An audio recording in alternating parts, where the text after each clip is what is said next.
വേദാംഗ ജ്യോതിഷത്തിലെ അമൂല്യമായ അറിവുകളും ആധ്യാത്മിക ജ്ഞാന ഉപദേശങ്ങളും പകർന്നു തരുന്ന പ്രശാന്തം ആസ്ട്രോ ചാനലിലേക്ക് ഏവർക്കും സ്വാഗതം.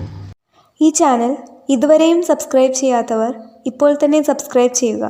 നോട്ടിഫിക്കേഷൻ ലഭിക്കുന്നതിനായി ബെൽ ബട്ടൺ അമർത്തുമല്ലോ. ഒപ്പം ചാനൽ ലൈക്ക് ചെയ്യുക, ഷെയർ ചെയ്യുക, കമൻറ്റ് ചെയ്യുക. കൊല്ലവർഷം 1200 ആണ്ടിലെ മകര സംക്രമം പുണർദം നക്ഷത്രത്തിലാണ്. മകരം 1-ാം തീയതിയിലെ ഗ്രഹനില അനുസരിച്ച് മേടം രാശിയിൽ ഗുളികനും, എടവത്തിൽ സർവേശ്വരകാരകനായ വ്യാഴവും, കർക്കിടകം രാശിയിൽ ചന്ദ്രനും കുജനും, കന്നിയിൽ കേതുവും, ധനുരാശിയിൽ ആദിത്യനും ബുധനും, കുംഭത്തിൽ ശുക്രനും ശനിയും, മീനം രാശിയിൽ രാഹുവും സ്ഥിതി ചെയ്യുന്നു. ഉത്രം നക്ഷത്രത്തിൽ ജനിച്ചവർക്ക് മകരമാസം ഗുണഫലങ്ങൾ കൂടിയിരിക്കും. ഈ നക്ഷത്രക്കാർക്ക് കർമ്മ മേഖലയിൽ കാര്യങ്ങൾ അനുകൂലമാണ്. ഏറ്റെടുക്കുന്ന പ്രവൃത്തികളിൽ വിജയം വരിക്കുവാൻ ഇവർക്ക് സാധിക്കുന്നതുമാണ്.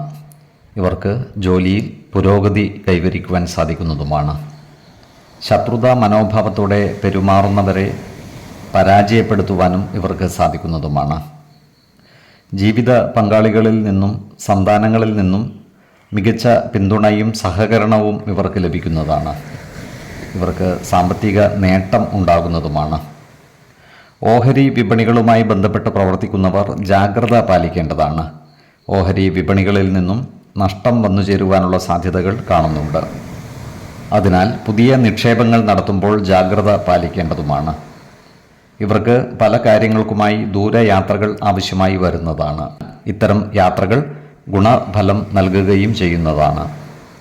ചിങ്ങക്കൂറിൽ വരുന്ന ഈ നക്ഷത്രക്കാർക്ക് ഏറ്റെടുക്കുന്ന ചില കാര്യങ്ങളിൽ പരാജയം വന്നു ചേരുവാനുള്ള സാധ്യതകൾ കാണുന്നുണ്ട്. അതിനാൽ ഏതൊരു കാര്യം ഏറ്റെടുക്കുമ്പോഴും അതിൻ്റെ വരും വരായികകൾ മനസ്സിലാക്കി മുന്നോട്ട് നീങ്ങേണ്ടതാണ്. അതുപോലെ ഇവർ ചിലവുകൾ നിയന്ത്രിച്ചു നിർത്തുവാൻ പരമാവധി പരിശ്രമിക്കേണ്ടതുമാണ്. ചില സാമ്പത്തിക നഷ്ടങ്ങൾ ഇവർക്ക് വന്നു ചേരുവാനുള്ള സാധ്യതകൾ കാണുന്നുണ്ട്. നല്ല വാക്കുകളാലും പ്രവൃത്തികളാലും എല്ലാവരുടെയും ഇഷ്ടം നേടിയെടുക്കുവാൻ പരിശ്രമിക്കുകയും വേണം.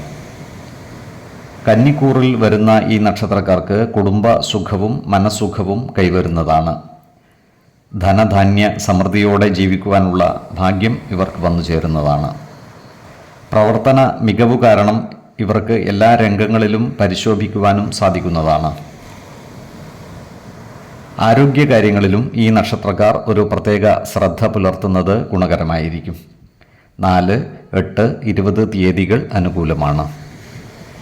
ഈ നക്ഷത്രക്കാർ ജനിച്ച സമയത്തെ അടിസ്ഥാനമാക്കിയുള്ള ജാതകത്തിലെ ലഗ്ന രാശിയുടെയും ലഗ്ന അധിപന്റെയും സ്ഥിതിയും ശുഭ പാപ ഭാവങ്ങളുടെ സ്ഥിതിയും ഓരോ രാശിയിലെയും ഗ്രഹങ്ങളുടെ സ്ഥിതിയുമനുസരിച്ച് ഇവരുടെ പൊതുഫലത്തിൽ ഏറ്റക്കുറച്ചിലുകൾ ഉണ്ടാകുവാനിടയുണ്ട്.